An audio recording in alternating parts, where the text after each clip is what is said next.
तारांकन अध्याय टकराव फिर भड़का। कूल ब्रीज घाटी से लौटकर जब आरव मजदूर शिखर पर पहुंचा तो सीधा कैंटीन में घुसा। जैसे ही वह अंदर आया, आधी कैंटीन की निगाहें उसी पर टिक गईं। कुछ मजदूर शिष्यों के चेहरों पर अपनापन था, कुछ उसकी दुर्दशा पर दबी हंसी हंस रहे थे। आरव ने मुस्कुराने वालों को सिर हिलाकर जवाब दिया और खाना लेने को ही था कि पीछे से एक कड़क आवाज गूंजी, आरव, वहीं रुक जा। आरव का माथा तन गया। ये आवाज उसे रग रग से पहचानी थी, प्रबंधक विष्णु की। समझ गया, आज फिर मुसीबत दरवाजे पर है। वो पलटा। सामने प्रबंधक विष्णु खड़ा था, 40 के पार, मोटा तगड़ा, गाल इतने फूले कि दूर से आंखें दिखती ही नहीं थी। मजदूर शिखर का ढीला कुर्ता भी उसके बदन पर कसा पड़ा था, कंधे और पीठ लाल लाल। तलवार संप्रदाय में उसका एक और नाम था, खाल उधेड़ विष्णु। क्योंकि जो भी उससे उलझता, विष्णु उसकी एक परत खाल तो उधेड़ ही देता। और विष्णु के बगल में खड़े थे दुष्यंत और उसके 2 चमचे होंठों पर कुटिल मुस्कान लिए। उन्हें देखकर कैंटीन के कई मजदूर शिष्यों की आंखों में डर और घृणा उतर आई। ये चारों सालों से उनका खून चूस रहे थे, पर कोई छू तक नहीं कर पाता था। मैं तो कहता था, आरव ने दुष्यंत को पीटा है, तो खाल उधेड़ विष्णु उसे यूं ही थोड़ी छोड़ेगा। आज तो आरव गया काम से। सही कह रहा है। पहले भी एक ने विष्णु के सामने सिर उठाया था, इन चारों ने मिलकर उसे वही पीट पीट कर मार डाला था। हाय, उस दिन आरव थोड़ा सब्र कर लेता। जवानी का जोश बुरा होता है भाई। शश, चुप कर। सुन लिया विष्णु ने तो कोड़े पड़ेंगे कोड़े। प्रबंधक विष्णु अपने तीनों के साथ आरव की तरफ बढ़ा। सामने आते ही उसके हाथ में एक कोड़ा फट से आ गया। आरव के शांत चेहरे को घूरते हुए वो क्रूर हंसी हंसा और बोला, आरव, आदमी को अपनी औकात समझनी चाहिए। कभी तो बाहरी दरबार का शिष्य था, अब नहीं है। मेरे इलाके में आया है तो मेरे नियम मानने पड़ेंगे। मेरे भांजे पर हाथ उठाया है तूने, बता अब इसका हिसाब कैसे चुकाएगा। मामा, इससे बातें क्यों कर रहे हो? मार डालो साले को। दुष्यंत बगल से दांत पीस कर बोला। उस दिन जो बेइज्जती हुई थी, वो अभी तक उसके गले में अटकी थी। आरव ने दुष्यंत को ठंडी नजर से देखा, फिर प्रबंधक विष्णु की तरफ मुड़ा, बताओ कैसे चुकाना है हिसाब। प्रबंधक विष्णु ठहाका मारकर हंसा, फिर सीने के पास कपड़ों में से एक लिफाफा निकाला, जिसका मुंह पहले ही फटा हुआ था, साफ था, पढ़ा जा चुका है। अंदर से चिट्ठी निकाली और मुस्कुराकर बोला, आरव, सुना है तेरी एक छोटी बहन है, 10-11 साल की। अभी ब्याही नहीं है ना? तो बता, मैं कैसा लगूंगा? मुझे ऐसी कच्ची कलियां बहुत पसंद हैं। अपनी बहन को मेरी रखेल बना दे और दुष्यंत के पैरों में गिरकर माफी मांग ले। प्रबंधक विष्णु की बात पूरी भी न हुई थी कि एक गदा सा मुक्का उसकी तरफ लपका। बहन का अपमान सुनते ही आरव का चेहरा दरिंदे जैसा हो गया। बहन और माँ, ये उसकी उल्टी खाल थी, इन्हें कोई छुए तो वही यमराज बन जाता था। धड़ाम। प्रबंधक विष्णु को सपने में भी गुमान न था कि आरव उस पर हाथ उठाएगा। मुक्का सीधा उसके मुंह पर पड़ा। चीख निकली, वो जमीन पर लुढ़क गया, मुंह नाक से खून बह निकला। आरव रुका नहीं, बिजली की तेजी से आगे बढ़ा, प्रबंधक विष्णु के कूड़े से बचा और ताबड़तोड़ घूंसे बरसाने लगा। हरामखोर, तू मेरी बहन के लायक है बे। आज तुझे जान से मार दूंगा। आरव की आंखें लाल थीं। उसने प्रबंधक विष्णु का ही कूड़ा छीन लिया और पागलों की तरह बरसाने लगा। आह, आरव, तू मर गया। मेरी हिम्मत कैसे हुई? आह, रुक जा। आह, आरव मालिक, मत मारो, मत मारो। गलती हो गई। पूरी कैंटीन सन रह गई। किसी ने सोचा भी न था कि आरव खाल उधेड़ विष्णु पर हाथ उठाएगा। आखिर संप्रदाय का नियुक्त प्रबंधक था वो। पर अगले ही पल सबने सोचना छोड़ दिया, क्योंकि आरव वो कर रहा था जो करने की हिम्मत उनमें कभी न हुई थी। कैंटीन के मजदूरों ने मुट्ठियां भींच ली, आंखों में खुली खुशी चमक उठी। आरव, छोड़ दे मेरे मामा को, वरना तू गया। दुष्यंत हड़बड़ा कर चिल्लाया, पर आरव के पास जाने की हिम्मत न हुई, दूर से ही गर जा। आरव ने कान नहीं दिया, उल्टा और जोर से कूड़े बरसाने लगा। देखते ही देखते प्रबंधक विष्णु पर 100 से ज्यादा कूड़े पड़ चुके थे। उसका मोटा बदन लहूलुहान हो गया था, देखकर रूह कांप जाए। आरव के लिए सीधा हिसाब था, मुझे सताओ, शायद से लून, पर मेरे घर वालों को हाथ लगाया तो मैं राक्षस बन जाऊंगा। और ये प्रबंधक विष्णु उसकी बहन की तरफ आंख उठाने की जुर्रत कर बैठा था, ये आरव बर्दाश्त नहीं कर सकता था। आह, आह, प्रबंधक विष्णु की चीखें कैंटीन में गूंज रही थी और दुष्यंत के तीनों को छोड़ बाकी सब मजदूरों का जोश बढ़ता जा रहा था। आज उन्हें सुकून मिल रहा था। प्रबंधक विष्णु ने सालों उनका शोषण किया था, तनख्वाह काट लेता, जरा सी बात पर कूड़े बरसा देता, मजदूर शिखर के हजारों शिष्यों में से 90% से ज्यादा कभी न कभी इस खाल उधेड़ के हाथों पिट चुके थे। हाथ रोक। तभी एक सफेद चोगे वाला बुजुर्ग कैंटीन में प्रकट हुआ। उसकी आवाज में ऐसी गूढ़ शक्ति थी कि सबके कान झंझना उठे। उस गर्जना से आरव का दिल हिला। मुड़कर देखा तो उसकी आंखों में एक अजीब सी कश्मकश उतर आई। गहरी सांस ली, कूड़ा फेंका और अधमरे पड़े प्रबंधक विष्णु को छोड़कर बुजुर्ग के सामने जाकर गहरा झुका। कैलाश गुरुजी, यही वो बुजुर्ग थे जिन्होंने दक्षिण शांति नगर में उसे बाहरी दरबार का शिष्य बनाया था। उसकी तकदीर बदली थी। उसी दिन इन्होंने लियू कबीले को चेताया था, वरना उसकी माँ बहन लियू वालों के हाथ लग जाती। भले इन्हीं ने उसे मजदूर शिष्य बनाया था, पर आरव के मन में इनके लिए रत्ती भर भी मलाल न था। उल्टा कृतज्ञता हमेशा रही। ये बुजुर्ग ही उसकी मेहनत की एक वजह थे। जब 1 साल तक वह गूढ़ ऊर्जा न खींच पाया, तो बाकी गुरु इनका मजाक उड़ाते थे। वो सबको दिखाना चाहता था कि वह आरव कोई निकम्मा नहीं है। कैलाश गुरुजी की आंखों में भी आरव को देखकर कश्मकश थी। उसकी प्रतिभा वो जानते थे, पर 1 साल तक गूढ़ ऊर्जा न खींच पाने की वजह से मजबूरन उसे मजदूर बनाना पड़ा। आज फिर सामने देखकर दिल भारी हो आया। तभी दुष्यंत धड़ाम से कैलाश गुरुजी के पैरों में गिर पड़ा। आरव की तरफ उंगली करके बोला, गुरुजी, इंसाफ करो। पहले आरव ने मुझे अधमरा किया, फिर मेरा काम मुझसे करवाया। मेरे मामा समझाने आए तो उन्हें भी अधमरा कर दिया। गुरुजी, हमें इंसाफ दिलाओ। आरव ने भौहें सिकुड़ी, पर बोला कुछ नहीं। बगल खड़े मजदूरों के चेहरे गुस्से से तमतमा उठे। दुष्यंत तो बेशर्मी की हद पार कर रहा था। कैलाश गुरुजी ने जमीन पर पड़े प्रबंधक विष्णु को देखा, जो आखिरी सांसें गिन रहा था। अचानक उनकी आंखों में हैरानी चमकी। फिर आरव की तरफ मुड़े, एक दिव्य चेतना उस पर डाली और कुछ पल बाद आंखें चमक उठी। तू नश्वरलोक के चौथे स्तर पर पहुंच गया। आरव ने सिर हिलाया, शरीर में गूढ़ ऊर्जा उभारी। हथेली पलटी तो उस पर सुनहरी आभा कौंध उठी। गुरुजी, मैं अब गूढ़ ऊर्जा खींच सकता हूँ।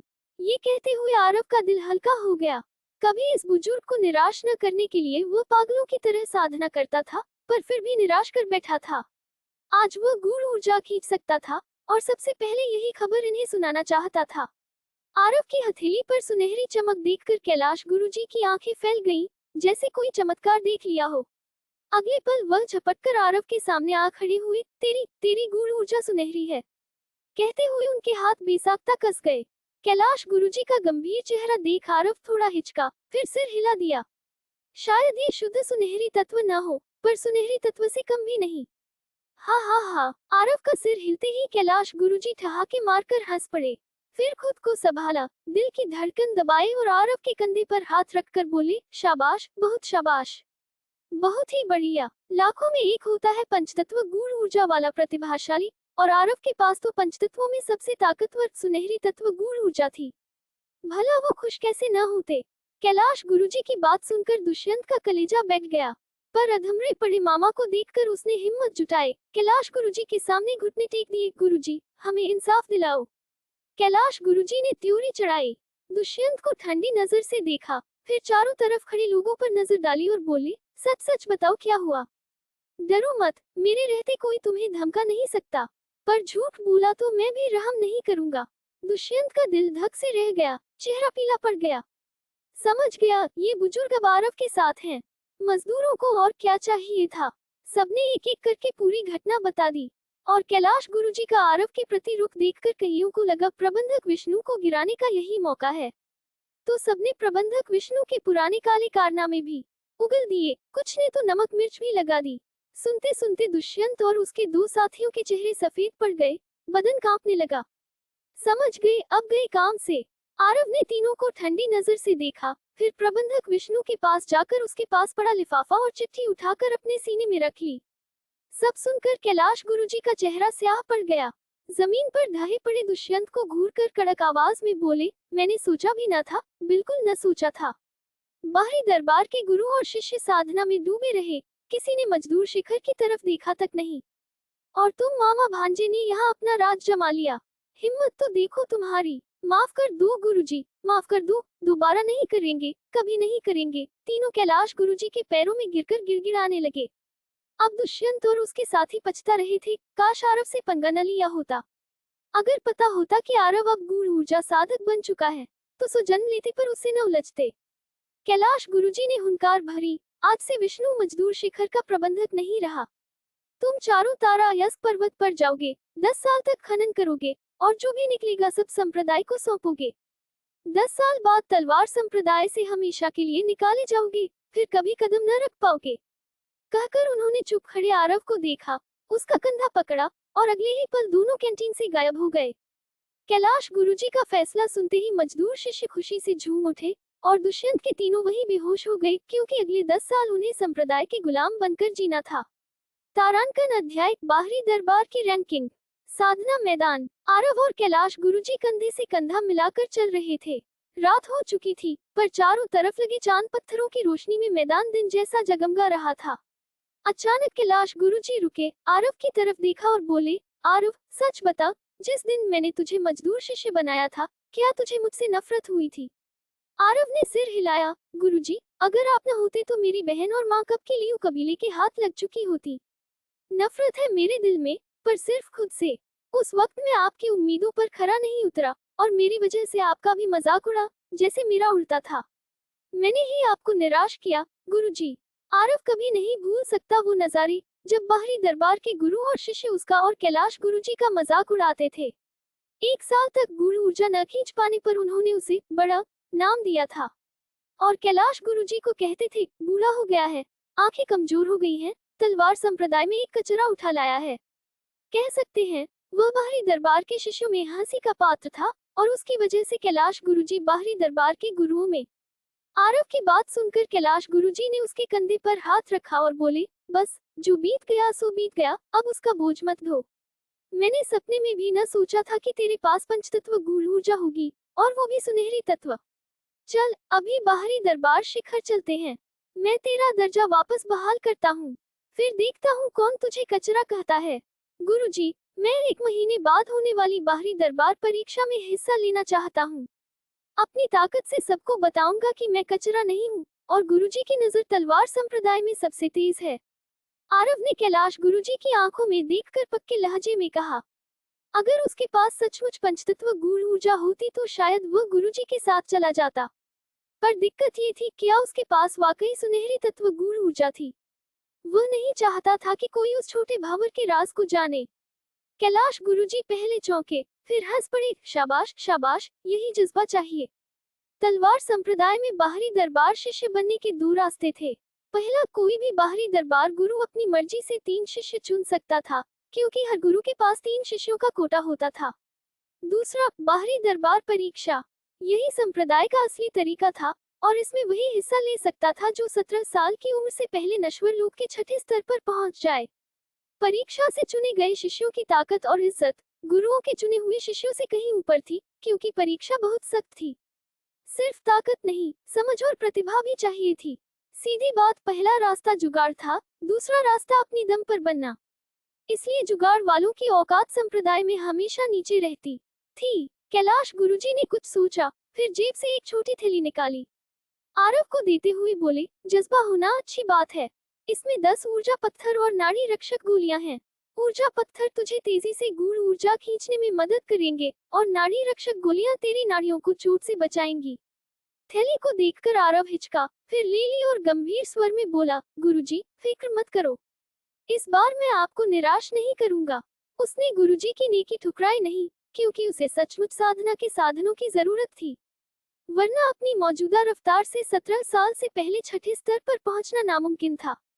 कैलाश गुरुजी मुस्कुराकर सिर हिलाया, फिर बोले, मैंने सुना है पंचतत्व गूढ़ ऊर्जा वाले की साधना की रफ्तार बहुत तेज होती है। पता नहीं पहले तेरे शरीर में क्या दिक्कत थी, पर लगता है अब सब ठीक है। मन लगाकर साधना कर और बाहरी दरबार परीक्षा में टॉप 10 में आकर उन बूढ़ों को दिखा दे कि असली कचरा कौन है। कहते कहते उनकी आवाज में गुस्सा उतर आया। स्वभाव से नर्म थे, पर उन गुरुओं के ताने याद आते ही खून खौल उठता था। पहले 10 में आरव बुदबुदाया, क्या भरोसा नहीं है खुद पर? कैलाश गुरुजी मुस्कुराए। आरव ने सिर हिलाया, भरोसा क्यों नहीं होगा? उसका निशाना सिर्फ बाहरी दरबार शिष्य बनना नहीं था, असली निशाना था भीतरी दरबार शिष्य बनना। पहले ये ख्वाब देखने की हिम्मत भी न थी, पर अब दांतियन में वो रहस्यमय छोटा भंवर था और साथ में उसकी मेहनत, उसे यकीन था कि वह भीतरी दरबार शिष्य बनकर रहेगा। बेशक पहले बाहरी दरबार शिष्य बनना जरूरी था, तभी भीतरी दरबार परीक्षा में बैठने की पात्रता मिलती। आरव कुछ देर सोचता रहा, फिर बोला, गुरुजी, मुझे आपसे एक मदद चाहिए। बोलो, क्या बात है? कैलाश गुरुजी ने उत्सुकता से पूछा। आरव ने उन्हें दक्षिण शांति नगर के लियू कबीले की हरकत बताई, कैसे वे उसकी बहन के पीछे पड़े हैं। पहले सोचा था खुद ही निपट लेगा, पर अभी ताकत कम है, वक्त चाहिए, इसलिए कैलाश गुरुजी से मदद मांग रहा था। कैलाश गुरुजी थोड़ी देर चुप रहे, फिर बोले, अगर मैं गलत नहीं हूँ तो वो लव कुशवाहा जो अभी अभी बाहरी दरबार में आया है, लियू कबीले का ही है। शायद इसी वजह से लियू कबीले ने मेरी पुरानी चेतावनी को ठेंगे पर रखकर तेरे घर वालों को फिर से निशाना बनाना शुरू कर दिया है। लव कुशवाहा, आरव के दोहराते ही कैलाश गुरुजी का चेहरा गंभीर हो गया। वो लियू कबीले का लड़का है, बाहरी दरबार परीक्षा में तीसरा आया था और शिष्य बना। सिर्फ एक महीने की साधना में बाहरी दरबार रैंकिंग में 29वें नंबर पर पहुंच गया। सुना है कुछ भीतरी दरबार गुरुओं की नजर भी उस पर पड़ चुकी है। बाहरी दरबार रैंकिंग में 29वां। आरव का चेहरा भी तंग गया। बाहरी दरबार रैंकिंग तलवार संप्रदाय के बाहरी दरबार शिष्यों की ताकत की सूची थी। हजारों शिष्यों में न जाने कितने धुरंधर थे। कहते हैं टॉप 10 वालों की ताकत बाहरी दरबार गुरुओं के बराबर थी। तो लव कुशवाहा का एक महीने में 29वें नंबर पर आना उसकी प्रतिभा और ताकत दोनों दिखाता था। फिक्र मत कर, मैं दक्षिण शांति नगर का एक चक्कर लगा आता हूँ। कैलाश गुरुजी बोले, लव कुशवाहा अभी भीतरी दरबार शिष्य नहीं बना है, तो लियू कबीला मेरी बात रखेगा। पर 3 महीने बाद होने वाली भीतरी दरबार परीक्षा अगर वो पास कर गया, तो फिर शायद वो मेरी परवाह न करे। आरव ने सुनते ही झुककर प्रणाम किया, धन्यवाद गुरुजी। आरव जानता था एक बार लव कुशवाहा भीतरी दरबार शिष्य बन गया तो बाहरी दरबार गुरु की हैसियत उसे रोकने के लिए कुछ भी नहीं रहेगी। तब भीतरी दरबार के साधनों से उसकी ताकत और तेजी से बढ़ेगी और लियू कबीला दक्षिण शांति नगर में और बेलगाम हो जाएगा। लियू कबीले को डराना है तो लव कुशवाहा से ज्यादा ताकत और बड़ा रुतबा चाहिए। मतलब उसके पास सिर्फ 3 महीने हैं। अगर 3 महीने में वह लव कुशवाहा से आगे न निकल पाया तो माँ और बहन की खैर नहीं। बेटा, लव कुशवाहा का बाहरी दरबार रैंकिंग में 29वें नंबर पर आना ये दिखाता है कि वो पहले स्वर्गलोक का साधक बन चुका है। तुझे जी जान लगानी पड़ेगी, वरना घर वालों की रक्षा तो दूर, अपनी जान बचाना भी मुश्किल हो जाएगा। कैलाश गुरुजी धीमी आवाज में बोले, पहला स्वर्गलोक साधक। आरव की पुतलियां सिकुड़ गईं, मुठियां कस गईं। सब जानते थे कि पहले स्वर्गलोक से नीचे नश्वर लोक आता है। नश्वर लोक पहले से 9वें स्तर तक होता है और 9वें के बाद आता है पहला स्वर्गलोक। नश्वर लोक और पहले स्वर्गलोक में जमीन आसमान का फर्क था, क्योंकि पहले स्वर्गलोक वाले की पहली स्वर्ग गुरु ऊर्जा कवच को नश्वर लोक वाला तोड़ ही नहीं सकता था।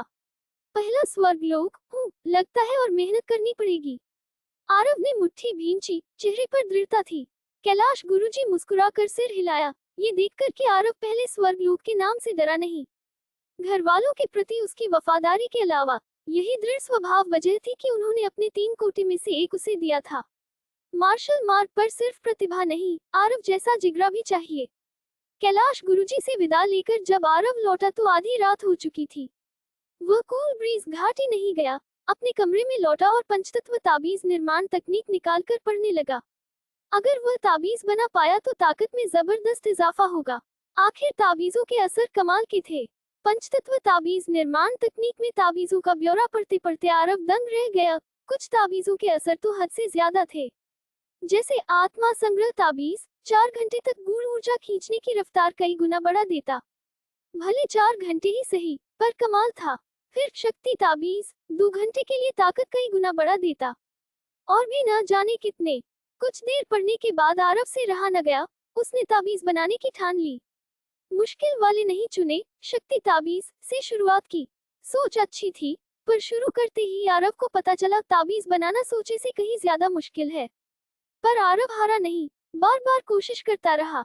अगले कुछ दिन कैलाश गुरुजी की वजह से मजदूर शिखर के नए प्रबंधक ने अक्लमंदी दिखाई और आरव को कोई काम नहीं दिया। तो आरव के पास वक्त ही वक्त था और हर दिन वह या तो कूल ब्रीज घाटी में जान तोड़ साधना करता या ताबीज तकनीक पढ़ता। उस दिन जब आरव कमरे में पंचतत्व ताबीज निर्माण तकनीक पढ़ रहा था, एक मजदूर शिष्य आया। चेहरा गंभीर था, बोला, बड़े भाई आरव, आपको एक बात बतानी जरूरी है। क्या बात है? आरव को हैरानी हुई, वह इस लड़के को जानता तक नहीं था। भले दुष्यंत और उसके साथियों के हटने से ये मजदूर उससे अदब से पेश आते थे, पर कोई खास रिश्ता नहीं था। मजदूर शिष्य हिचका, फिर बोला, बड़े भाई आरव, दुष्यंत का चचेरा भाई लौटने वाला है। आरव की वजह से पूरे मजदूर शिखर को दुष्यंत के जुल्म से छुटकारा मिला था, इसलिए सब मजदूर आरव को पसंद करते थे और नहीं चाहते थे कि उसे कोई नुकसान हो। दुष्यंत का चचेरा भाई, आरव ने त्योरी चढ़ाई। उसे पता था दुष्यंत का चचेरा भाई बाहरी दरबार का शिष्य है। क्या वह मुझसे बदला लेने आ रहा है? मजदूर शिष्य ने सिर हिलाया। बड़े भाई आरव, बाकी सबने मुझे भेजा है बताने को कि दुष्यंत का चचेरा भाई अब नश्वर लूप के 8वें स्तर का साधक है। लौटकर अगर उसे पता चला कि दुष्यंत और बाकी तारा अयस्क पर्वत भेजे गए हैं आपकी वजह से, तो वह जरूर आपसे उलझेगा। आप तैयार रहना। नश्वर लूप का 8वां स्तर। आरव की आंखें सिकुड़ गईं। वह कुछ पल सोचता रहा, फिर 50 सोने के सिक्के निकालकर उस मजदूर शिष्य को दिए और बोला, तुम सबकी मेहरबानी के लिए शुक्रिया।